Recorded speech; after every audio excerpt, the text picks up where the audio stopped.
उस सन्नाटे को चीरती वो अजीब सी आवाज यदि आपको ये एहसास दे दे कि आप अकेले नहीं बल्कि कोई आपके साथ खड़ा है तो आप डर को थोड़ा करीब से जानते हैं। सुना रहा हूं आगे की कहानी सिल्वेस्टर कॉटेज भाग 2।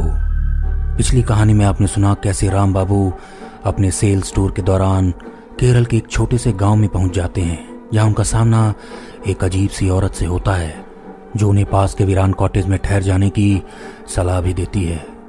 उस कॉटेज में रखी कुर्सी पर बैठते ही राम बाबू एक अजीब सी जगह पर पहुंच जाते हैं जहां कुछ अंग्रेज अफसर उन्हें फांसी देने की तैयारी में लगे थे।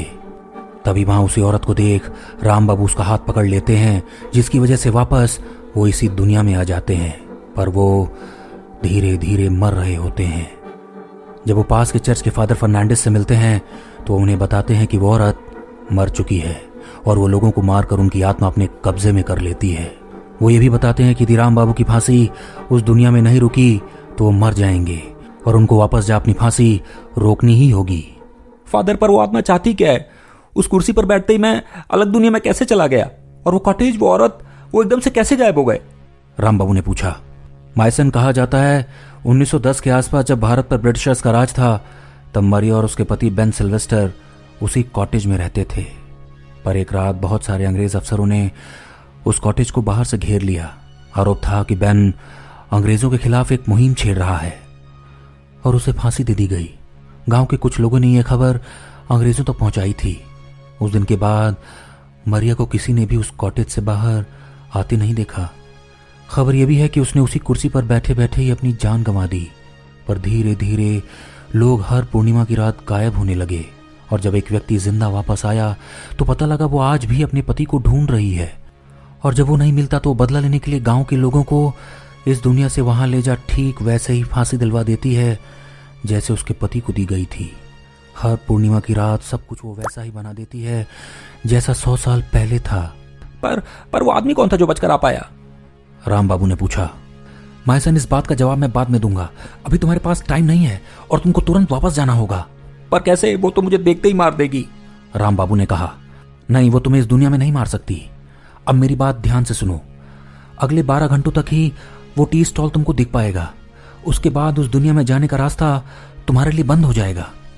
तुम्हें ठीक उसी समय और वैसे ही उस टी स्टॉल पर जाना होगा, पर इस बार वो तुम्हें कॉटेज नहीं ले जाएगी बल्कि तुम्हारे साथ कुछ अजीब घटनाएं होंगी। तुम्हें खुद पर काबू रखना होगा और जैसे वो तुम्हारी आंखों में देखे तुम्हें उसे बोलना होगा, तुम्हारा पति बेन कॉटेज के बाहर तुम्हारा इंतजार कर रहा है। वो तुरंत उस ओर बढ़ जाएगी और तुम्हें उसे फॉलो कर कॉटेज में रखी उस कुर्सी पर बैठना होगा।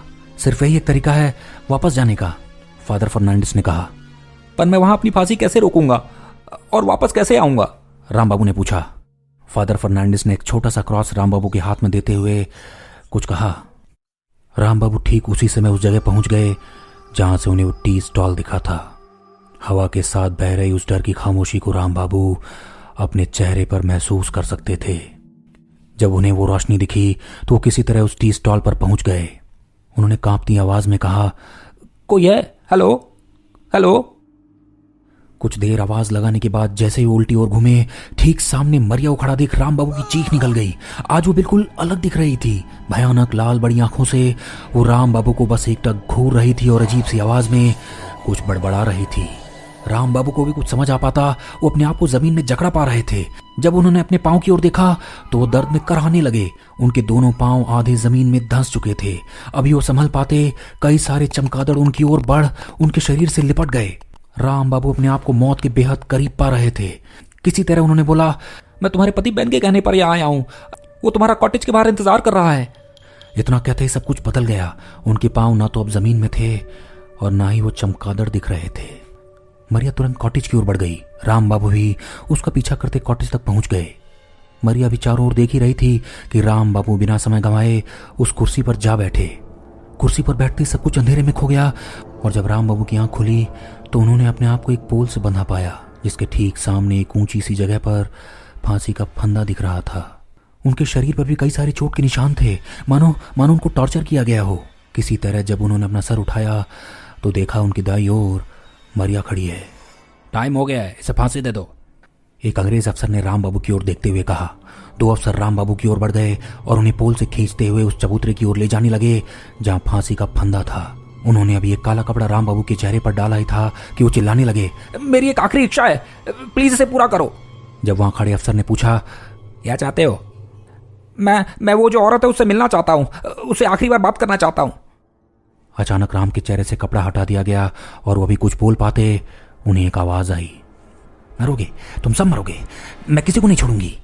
ये आवाज तो मरिया की थी। राम ने तुरंत अपनी मुट्ठी खोल उसमें बंद क्रॉस से मरिया का हाथ पकड़ लिया। कुछ पल बाद जब राम की आंख खुली तो उन्होंने अपने आप को उसी खेत में पाया। ना तो अब मरिया दिख रही थी, ना वो अफसर और ना ही वो जेल। चारों तरफ सिर्फ हरियाली थी और उनका वो हाथ जो काला पड़ गया था वो अब ठीक हो चुका था। राम तुरंत फादर फर्नांडिस से मिलने पहुंच गए। चर्च पहुंचते ही राम ने खड़े वहां एक फादर से पूछा, मुझे फादर फर्नांडिस से मिलना है। सामने खड़े फादर ने राम की हालत देख राम से पूछा, माय सन तुम ठीक तो हो? राम ने कहा, जी मैं बिल्कुल ठीक हूं, मुझे फादर फर्नांडिस से मिलना है।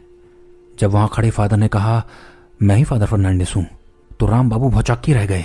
वो बोले, नहीं मैं तो कल फादर फर्नांडिस से मिलके गया था।